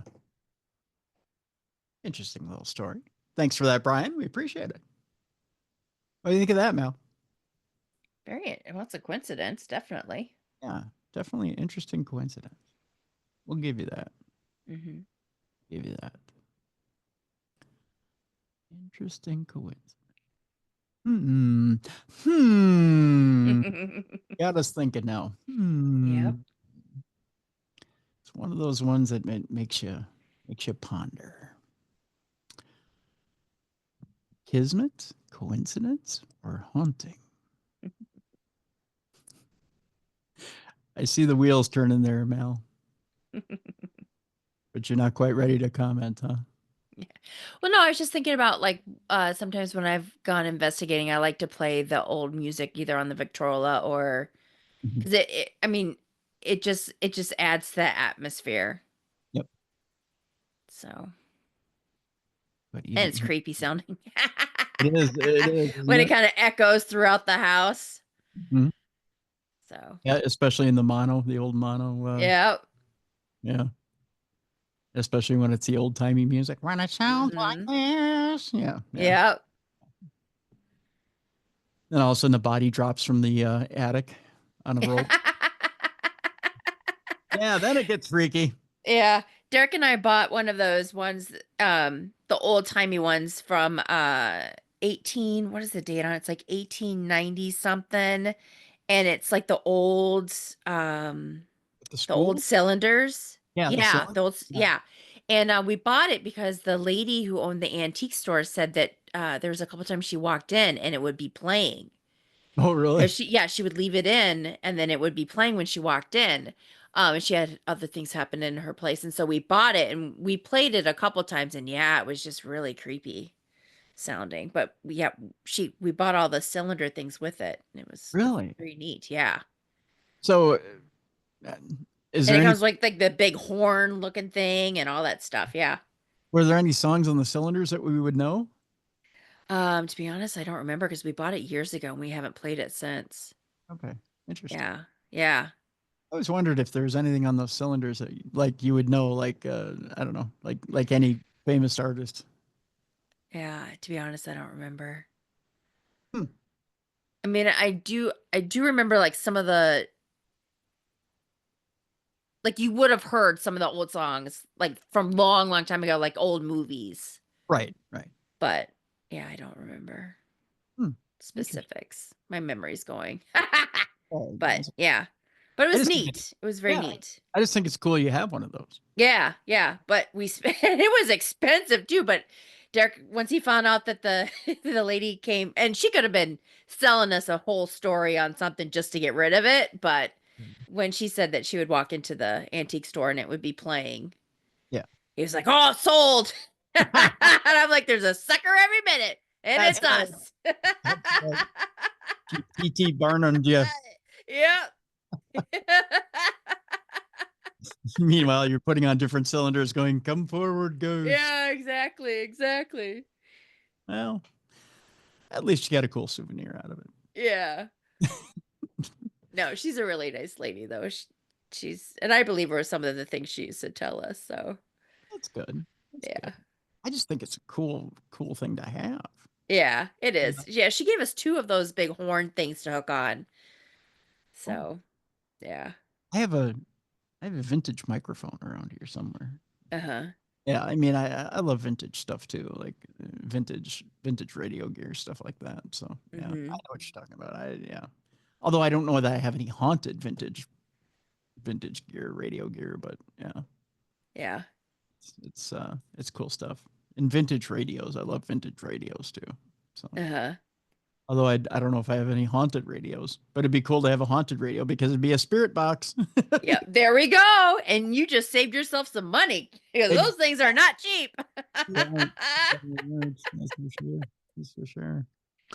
Our next story has to do with stories of monsters under the bed and how they're not always tall tales. Okay. Yeah. Oh, you know what? And as I look at it, it's a video story. So I'm going to post it in the description of this podcast, and you can go ahead and see it for yourself. There you go. Or we'll just skip it all together, one or the other. No, it's not one of those like frogging stories, is it? Like it's a real person? I don't know. I was hoping we could read it, but I guess not. Yeah. I do tell you, I do have this story here, which has to do with a mystery surrounding Argentina's answer to the Nevada's extraterrestrial highway. Are you big on the extraterrestrial highway? Have you been on the extraterrestrial highway? No, I have not. Oh, okay. Well, when it comes to Argentina's extraterrestrial highway, it's a quiet stretch of road in a remote part of Argentina that's become synonymous with sightings of strange objects in the sky. Now, Nevada State Route 375, which runs near to Area 51, is home to numerous eyewitness accounts of UFOs and unexplained phenomena and needs a little introduction. But in Argentina, there lies a very similar route that has itself been dubbed the UFO highway. Officially known as Route 368, the road runs past the town of Capilla del Monte in Cordoba province and has become something of a hotspot over the years for tales of UFO encounters. Its reputation was cemented back in 1986 when numerous witnesses reported seeing a bright disc-shaped object in the sky over the nearby Cerro, I believe it's Uritorco Mountain. Similar sightings have since been recorded in the region on a regular basis. There's also frequent reports of strange sounds and of mobile phones inexplicably breaking. Those don't inexplicably break, but right. It is allegedly not uncommon for people driving this stretch of road at night to see inexplicable lights twinkling in the sky that are visible for variable periods ranging from seconds to hours. So great is the lure of the region's mysteries that it even plays host to an annual UFO festival. Exactly what could be behind these anomalies remains unclear. And while some favor an extraterrestrial interpretation, others believe that some sort of plasma phenomena could be to blame. Whatever the case, it seems that something strange is definitely happening in Argentina. Huh. Yeah. All right. I promised you earlier that a TikTok astrologer was arrested in Myanmar for predicting another earthquake. Now I'm going to tell you why it's not good to be psychic in Myanmar. Known in social media circles as John Moe, the man had predicted a new quake just weeks after the last one. Making predictions about the future can land you in hot water, as evidenced recently by the arrest of TikTok astrologer who had predicted that an earthquake would hit Myanmar on April 21st. He made a prediction on April 9th, just 2 weeks after a major quake killed 3,500 people in the region, and his video managed to rack up over 3 million views on the clip-sharing platform. In it, he claimed that an earthquake would hit every city in Myanmar and told people to take important things with you and run away from buildings during the shaking. Many people took his warning seriously, which caused considerable problems for local authorities. In the end, Mo was arrested for posting false statements with the intention of causing public panic. His account, which had 300,000 followers, has since become defunct. Of course, no earthquake actually occurred on April 21st, emphasizing that Mo's prediction wasn't exactly accurate. It also raises questions about the morality and legality of astrological predictions in general. The consensus among experts is that earthquakes are currently impossible to accurately predict. So, should he have been arrested, Mal? Well, I don't think you should have been arrested, but I mean, let's face it, psychics get stuff wrong all the time. Yeah. I mean, half our jail system would be full with psychics if you could be arrested for your predictions being incorrect. I can't tell you how many psychics have gotten aliens are landing tomorrow wrong, or oh my goodness, the end of the world is coming wrong. Yeah. Just with the presidential election. Right. Yeah. I mean, you name it. Yeah, I can't tell you have gotten all that wrong, and yet they still sit free. Yeah. So I don't know why that all of a sudden is right. a stickler. Or even weather forecasters, they're wrong every day. Right. So why is this? I don't know. I don't get it. One more before we get to our palate cleanser here, and this is kind of an alarming story. An 80-year-old falls from a 6th floor window and then walks away unscathed. Was that the one that fell on the roof of the car? Yes. I saw that. Yeah. I was like, holy crap. Yeah. The octogenarian seemingly survived the fall unscathed despite plummeting 6 stories to the ground. According to reports, the incident, which occurred in Russia, occurred after the woman who had been cleaning her windows lost her balance and fell. You can't tell me Russians aren't tough. Man. You just can't. The idea that anyone, let alone an 80-year-old, could survive such a plunge seems impossible. Yet, not only did the woman survive, but she simply got to her feet and walked away as if nothing was amiss. Just bang, 6 floors, got up and went. Yeah. Right? And then went about her business. What ultimately saved her life was the fact that she fell on top of a car, which crumpled when she landed on it, cushioning her impact with the ground in just the right way to save her. Even a professional stunt person would have had trouble landing so perfectly. Not only was she lucky to fall right, but had she been any further toward the building, the back of her head would have likely hit the frame supporting the truck, almost certainly fatal, one commenter wrote. Similarly, had she or the car been shifted a foot or possibly less, either left or right, she would have landed again on the frame, which would have also been fatal, or at least she would have sustained far worse injuries. She landed square in the middle of the roof, allowing it to crumple and not her. It was not her time to go. No. I mean, if you believe in miracles, that got to be a modern miracle, right? Yep. I mean, talk about either a lucky landing or a miraculous landing. Yeah. But that's a heck of a story. Mm-hmm. You gotta love that story right there. All right. Our final story here, Mallie. I know you've seen this video. I've seen the video of these twins that are from Australia that are talking simultaneously. They're asked a question, and it's astounding that they're asked a question and they start talking simultaneously together. These Australian identical twins are speaking in unison in a bizarre viral news clip. Bridget and Paula Powers not only look alike, but they also speak simultaneously with remarkable accuracy. The Australian sisters recently went viral after appearing in 7 News Queensland interview, during which they spoke about an armed carjacking incident that they had witnessed nearby. But it wasn't what they were saying about the incident that caught people's attention. It was the fact that the 2 women seemed to speak at the same time and say exactly the same things. Now, if you remember that Saturday Night Live bit. Yeah, with the guy and the girl. Yeah. Yeah, and they're trying to say the same thing together, and they're trying to say the same thing together, but they haven't rehearsed. Yeah. It kind of reminded me of that deal. Uh-huh. Yeah. But this was kind of like watching the same person speaking in stereo. Now, the 2 women even mirrored each other's hand gestures as they recounted what happened. It later turned out that this wasn't the first time that the twins had appeared on TV. They had also been featured in an interview on British morning television back in 2016.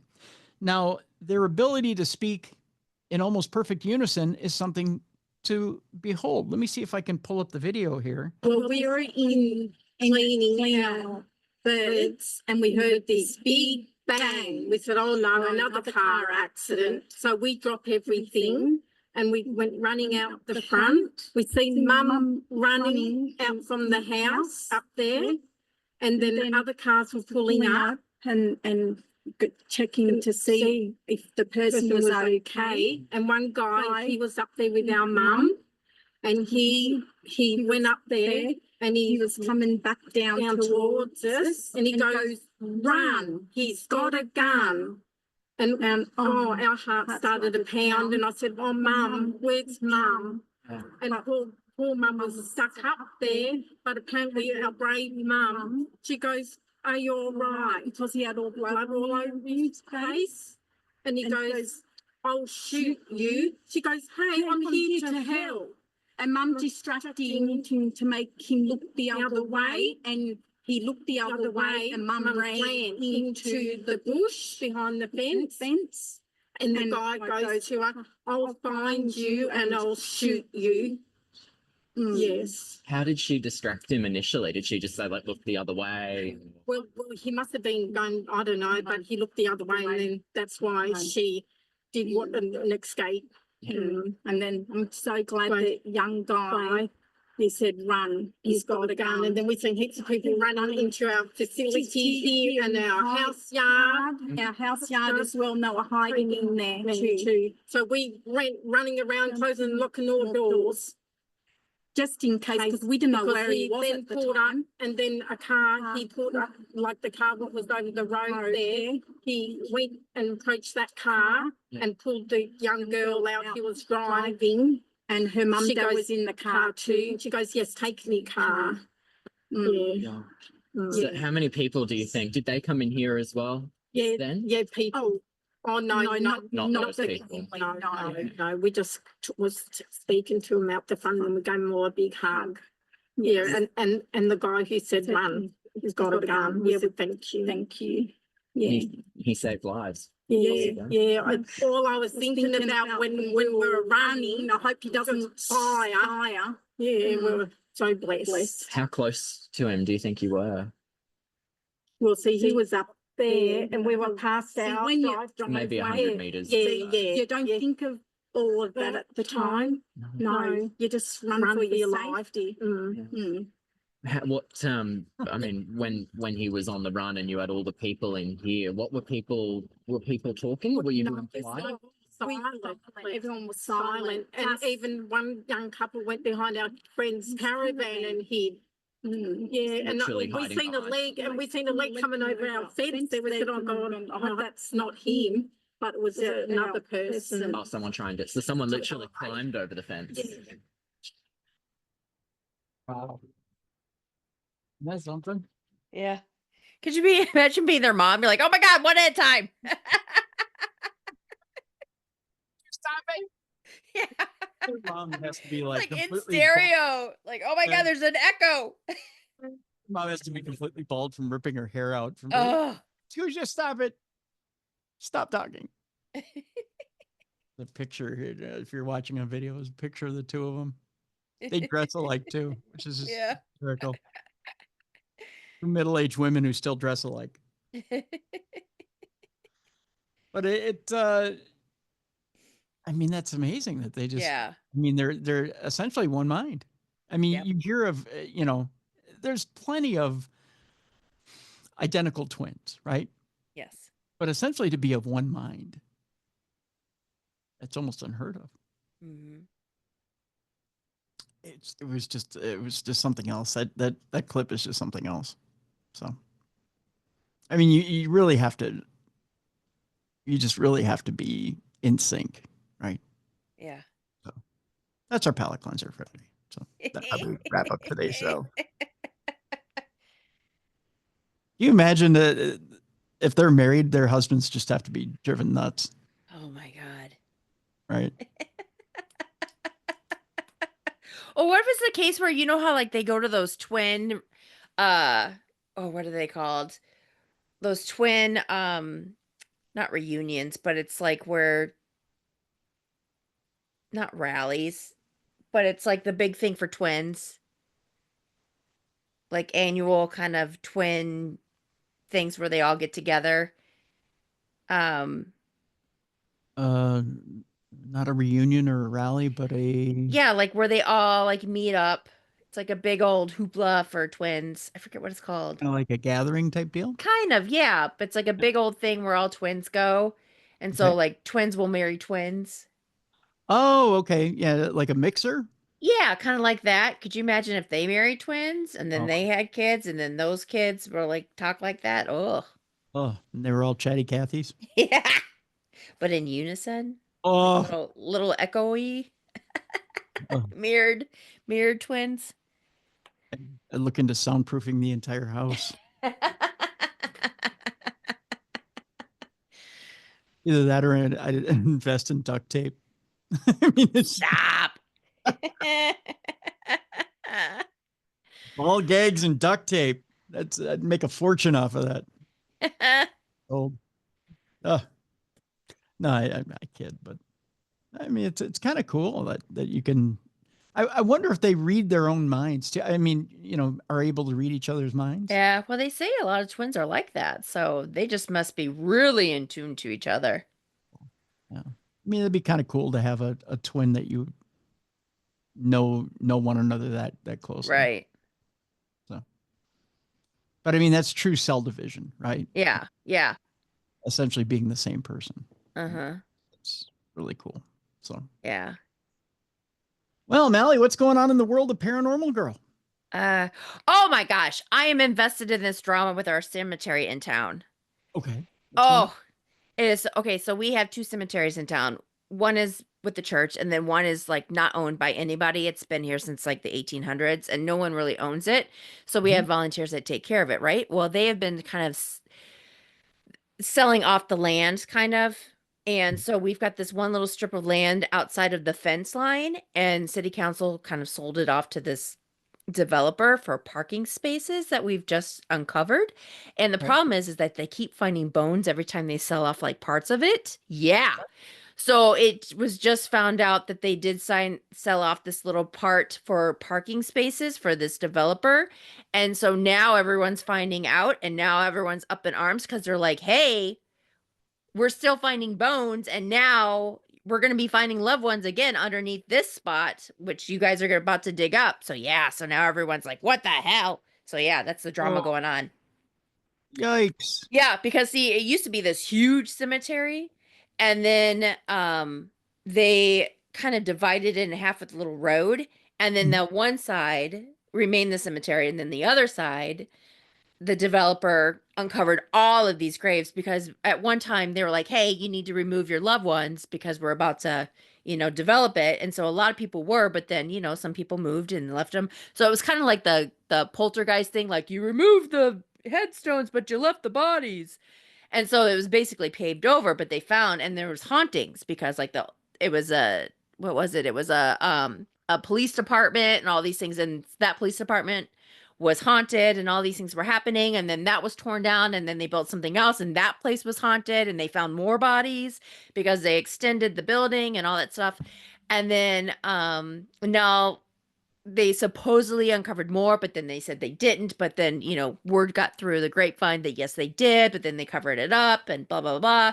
Well, now supposedly this little strip outside of the cemetery on the other side of the road, which they bought by the city council, but no one really knew that they did because it's been on hold for like 4 years, whatever. So yeah, so now it just came out the other day that they're going to now develop it, but supposedly they're going to use sonar to see if there are any bones because they just uncovered some not too long ago outside outside the fence. Anyway, so yeah, the whole town's like, what the hell? So I'm just sitting back like eating popcorn because I volunteer at the cemetery. So I'm like, woo, what's going on? Whoa, we're gonna have to send John Zaffis out, aren't we? I'm telling you. So yeah, because no one really owns the land because it was kind of donated like 150 years ago. So anyway, but yeah, and it's just for like a little parking strip right outside the fence line. Really? But they keep finding bones at the fence line, so they're like, dude, there are buried bodies there. Knock it off. Yeah. But they have to have more parking spaces, so. Oh my God. Yeah. Oh, what a mess. Yeah. What but it's interesting. Yeah. It is interesting. Yep. Well, evidently a lot of people in your town haven't seen poltergeist, so. I'm telling you, there are so many if you look at our old maps, there are lots of little plots here and there because our town is very old. Yeah. So, yep. Anyway. Good luck and God bless all the people that are digging that up. I'm telling you, that's why our town is so haunted. We have so much stuff going on, but anyway, yeah. But supposedly they're bringing out a little sonar thing, and they're supposedly gonna, remove the bodies and replant them inside the cemetery, but we'll see what really happens. Yeah, 'There's a lot of handshakes with money in them. There's a lot of handshakes with money in them. And the palm. And the palm. Yeah. They don't want to They don't even know who those bodies belong to, though? No, there's a lot of yeah.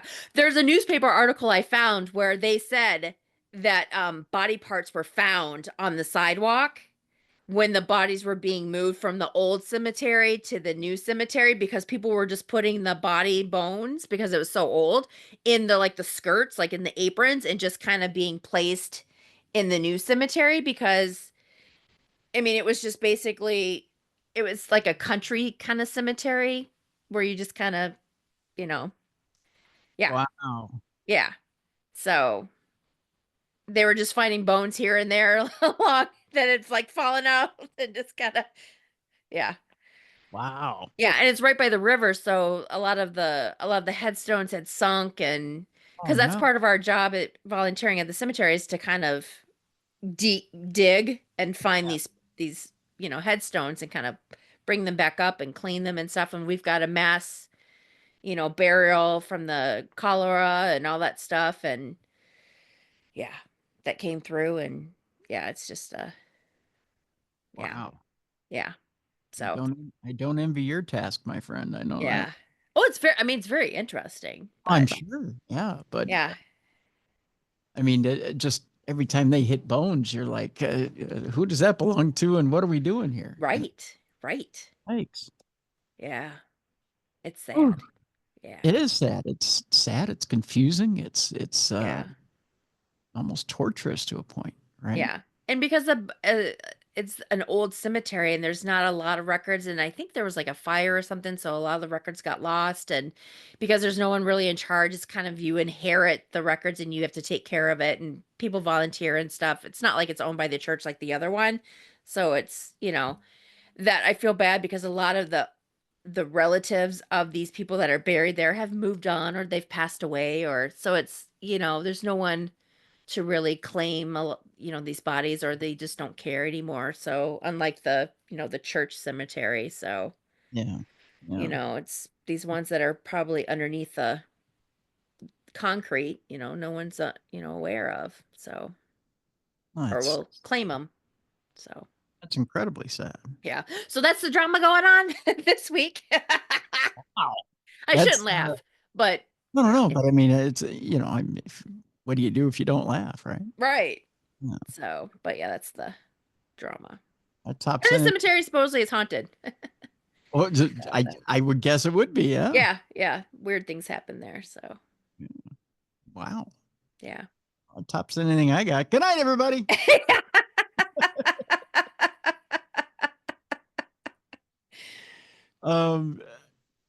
I guess I can follow that up with tomorrow. Yeah. Yeah.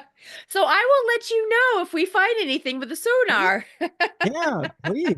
Yeah, let's follow that drama. That's wow. Yeah, it's a local drama in my town. Yeah, let us know what you find. Yeah. Or if they admit to finding anything. That's the thing. Right. Yeah, if they actually admit they find stuff. Yeah. Because if they were finding something like a year ago next to the fence line, or, yeah, are they going to admit to finding something when they, before they start digging up? Because then that's going to cost more money. Right. So, wow. Yeah. Wow. Holy cow. Yeah, because it's a big strip of land. Wow. Ooh, that's no minor thing going on in your town. That's yeah. Yeah. Wow. Yeah. And I'm sure city council isn't very happy that it's gotten out. Right. Yeah. They were kind of open to, because they voted on it a couple years back, but it kind of went to the wayside, like it hadn't been brought up, and then it got out that it's going to be happening, and now it's all over social media. Yeah, that's no drama at the bake sale. Yeah. Going on there. Yeah, it's a little bit more than that. Mm-hmm. That's for sure. Wow. Yeah, let us know what's going on with that. I shall. Yeah. Okay. Well, here at the ranch, it's not that complicated. On tomorrow's show, Tom Mihawk is going to be with us. If you remember on last week's show, it's kind of a sequel to last week's show, but not really. On last week's show, we had Eric Altman on the show along with Stan Gordon. and we were talking a little bit about the Pennsylvania Bigfoot camping adventure. And if you remember, Eric Altman was talking about his partner who had an extreme, how should I put this? An extreme experience with an orb. Now, you may say an orb, Tim, an orb, right? Orbs are dust. Orbs are bugs. Orbs are non-contact, right?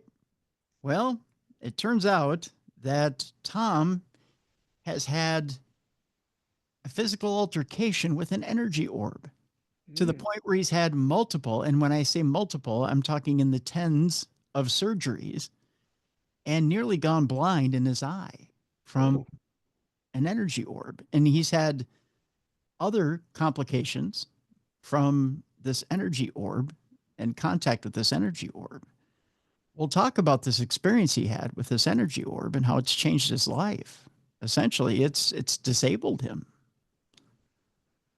And we'll talk about that fateful day.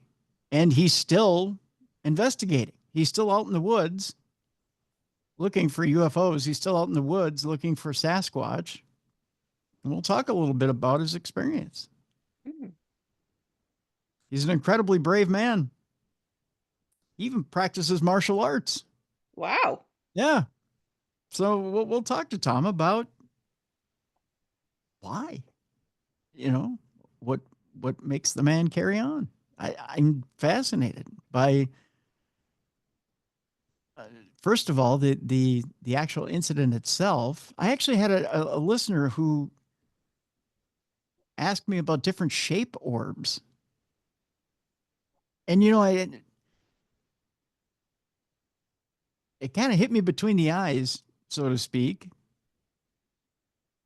in this week between this past week. And I even put the guest that I originally had on hold for this because I started to change my thinking a little bit here, Mallie, about orbs in general. Okay. I mean, we've had some friends over the years who had actually manifested energy orbs between their hands and caught them on film. I've seen energy orbs on film going through walls at Waverly Hills, red orbs.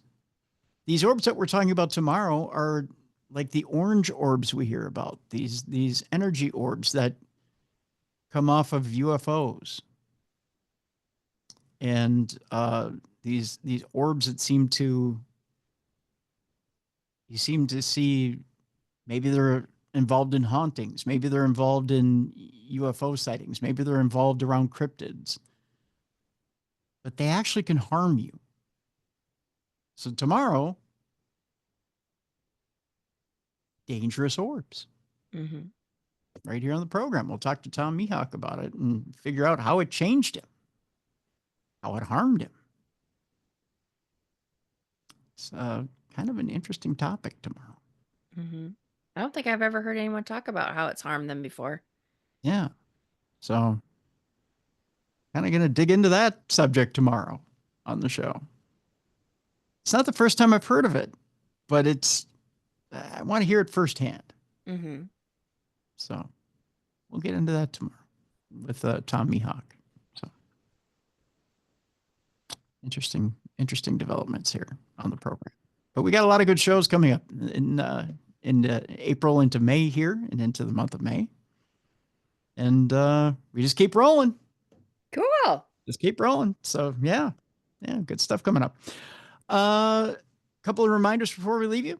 1, check out the store, darknessradioshow.com. 2, make sure you keep your Darkness Radio app updated in Apple app. And 3, we want to thank Troy Palmer, who's the executive producer of today's show. Thank you for everything you do, Troy.